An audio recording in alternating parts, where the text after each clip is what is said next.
Bonjour, je suis Géraldine Collot, je suis membre de la direction collégiale de l'association Instruction en famille des Savoies. Je suis également maman de 2 enfants qui ont 11 et 14 ans et qui ont toujours été instruits en famille. L'association Instruction en famille, elle regroupe des familles sur 3 départements qui sont la Savoie, la Haute-Savoie et l'Ain.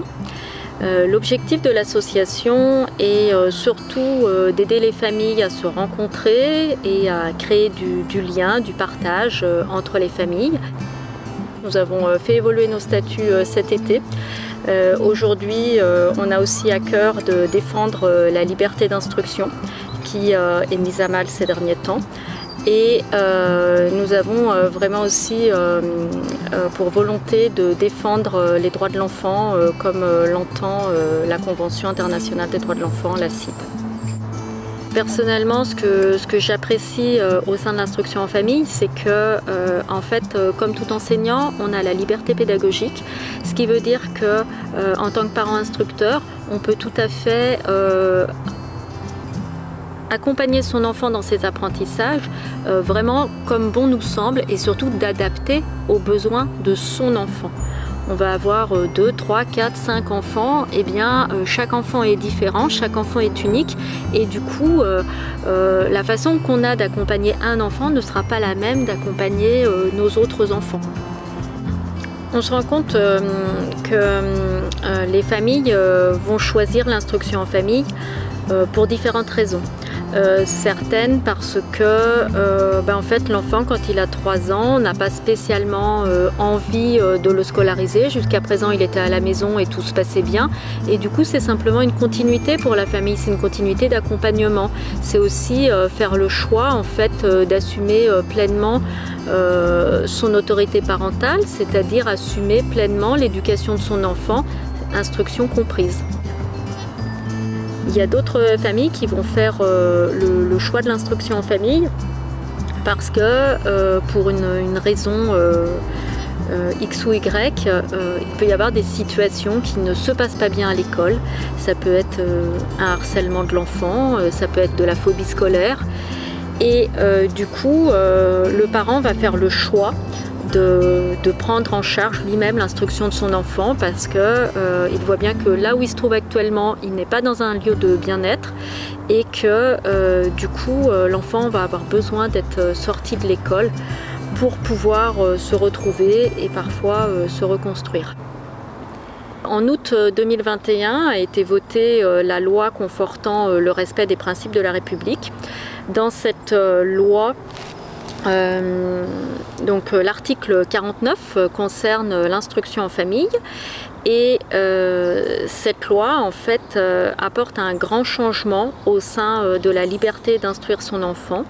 C'est-à-dire que en tant que parent, je ne peux plus choisir si demain j'ai envie de sortir mon enfant de l'école et de l'instruire moi-même, dans le sens où je suis obligée de faire une demande d'autorisation. Cette demande d'autorisation se fait uniquement à des dates précises qui sont entre le 1er mars et le 31 mai de l'année précédant la rentrée scolaire suivante. Donc ça veut dire que 6 mois à l'avance, il faut que je réfléchisse si j'ai envie ou pas de déscolariser mon enfant. Alors après, il y a un décret qui permet quand même de sortir l'enfant lorsqu'il y a une atteinte à son intégrité physique ou morale. Donc là, effectivement, le parent peut faire également un dossier de demande d'autorisation. Il faut savoir que ces dossiers sont des dossiers qui sont relativement longs à monter et c'est pas pour autant que votre dossier sera accepté. Tout le monde aujourd'hui peut faire une demande d'autorisation d'instruction en famille. Donc aujourd'hui, l'autorisation vous permet de faire l'instruction en famille uniquement sous 4 motifs possibles, qui sont donc le motif 1, les raisons de santé ou de handicap de l'enfant. Le motif 2, ce sont les raisons d'activité intense, que ce soit sportive ou artistique, toujours de l'enfant. Le motif 3, c'est pour une situation d'itinérance de la famille ou un éloignement géographique Si vous habitez loin d'un établissement scolaire, vous pouvez effectivement être autorisé à faire l'instruction en famille. Et enfin, le motif 4, qui est la situation propre à l'enfant, où là, on suppose qu'on aura la possibilité, plus facilement, en fonction des besoins de l'enfant, de demander cette autorisation. Or, on se rend compte dans les faits que c'est ce motif où il y a le plus de demandes et où il y a aussi le plus de refus. Il faut savoir que certaines familles qui ont eu des refus d'autorisation ont fait effectivement un recours auprès du rectorat. Ce recours, pour certaines, ont été acceptés. Et puis, il y a des familles qui sont au tribunal administratif. Donc en fait, quand il y a un refus au niveau du recours, les familles ont encore la possibilité de saisir le tribunal administratif pour demander à pratiquer l'instruction en famille. D'autres familles, elles, ont réalisé en fait un dossier de ce qu'on appelle de première demande, où là, on a vu plusieurs types de dossiers refusés, aussi bien des dossiers refusés pour raison de santé que des dossiers refusés pour itinérance. Et là, au niveau des refus, on rentre dans des aberrations. On a vraiment le sentiment qu'on est dans le cadre d'une scolarisation à tout prix. Il y a eu énormément de refus, notamment pour le motif 4, qui est la situation propre à l'enfant.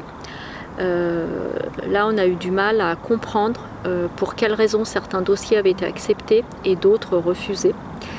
On se retrouve encore dans des aberrations où on nous indique en motif de refus que la situation propre à l'enfant est insuffisamment justifiée, qu'il suffit d'expliquer les besoins de l'enfant, d'expliquer, comme je l'ai dit tout à l'heure, en fait, d'expliquer ce que le parent met en place dans sa pédagogie pour répondre aux besoins de son enfant, et bien sûr que cette pédagogie doit répondre au socle commun. Donc à partir du moment où on est dans ce cas de figure, eh bien le dossier devrait être accepté. Quand un parent fait le choix d'instruire son enfant en famille, c'est un choix réfléchi qu'il fait.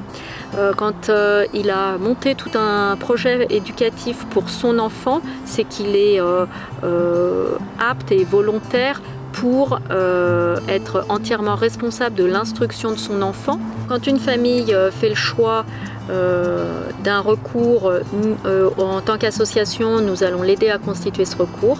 Après, quand une famille a un deuxième refus au niveau du recours, donc là, effectivement, on peut lui conseiller un avocat.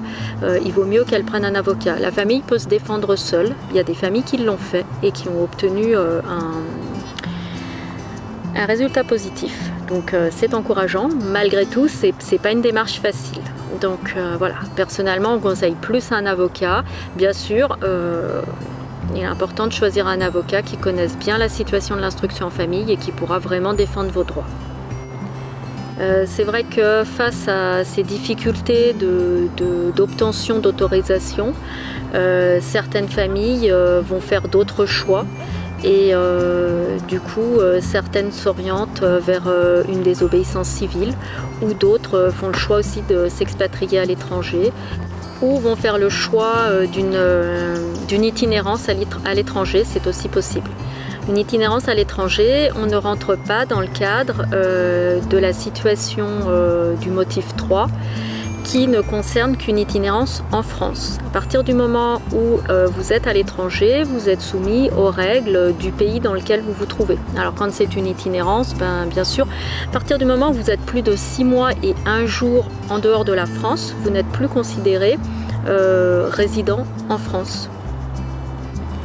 C'est à nous, en tant que parents, de montrer ce qu'on veut et de continuer à se battre pour nos valeurs. C'est important de garder la tête haute et quand c'est un vrai choix de vie, c'est important de continuer à aller dans cette voie. Si c'est vraiment votre volonté, j'ai envie de dire, eh bien, battez-vous, montez ce dossier, on est là pour vous épauler, on sera là pour vous aider à faire un recours. C'est vraiment important de montrer que les gens vont jusqu'au bout de leur démarche et qu'ils souhaitent vraiment défendre leurs valeurs.